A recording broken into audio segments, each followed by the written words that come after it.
years after the divorce, I ran into my ex-wife and my adoptive sister in a remote little town.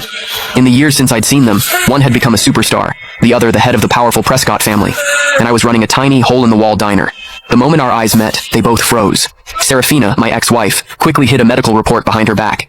Isabel, my sister, slipped a limited edition watch she'd bought for her brother into her pocket. I calmly finished packing the takeout order and handed it to them with practiced courtesy. "Here you are, ladies." The formal, distant address seemed to rattle them. As they were leaving, Serafina suddenly turned back. "Didn't you say you'd only ever cook for me?" I offered a polite, empty smile.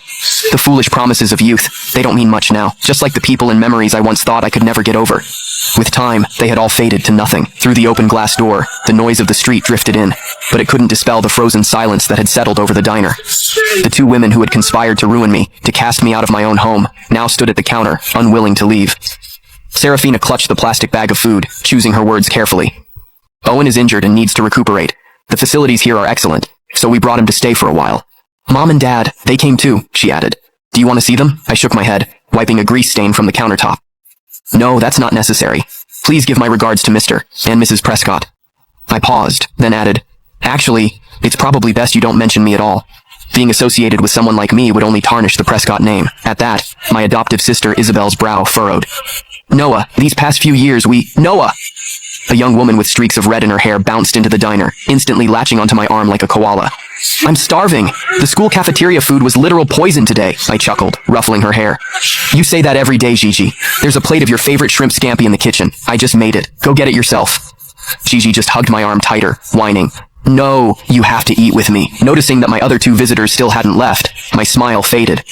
"Is there anything else I can get for you ladies?" The message was clear, but it took them a long moment to shake their heads. Serafina seemed to drift off for a second when she heard shrimp scampi. Isabel stared at Gigi clinging to my arm, her lips parting as if to speak, but no words came out. I led Gigi into the back, the curtain falling behind us and cutting off their view. When I came out again, they were gone. "Hey," Gigi said around a mouthful of shrimp. "Did you know them? They weren't here to cause trouble, were they? I've seen them on TV.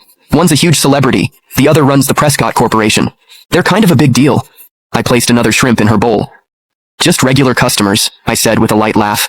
"If I knew people like that, do you think I'd be running this little diner? I'd have moved us all into a mansion by now." Gigi giggled, then leaned in conspiratorially. "I heard that Superstar's husband is the one who's sick. The whole family came all the way out here just to take care of him. Must be nice, having that many people who care about you." I said calmly, wiping a grain of rice from the corner of her mouth. "Oh, I knew exactly how much they doted on Owen Prescott. 8 years ago, for his sake, one of them had publicly accused me of slander and assault, sending me to prison." Click the link in my bio to get the full story for free.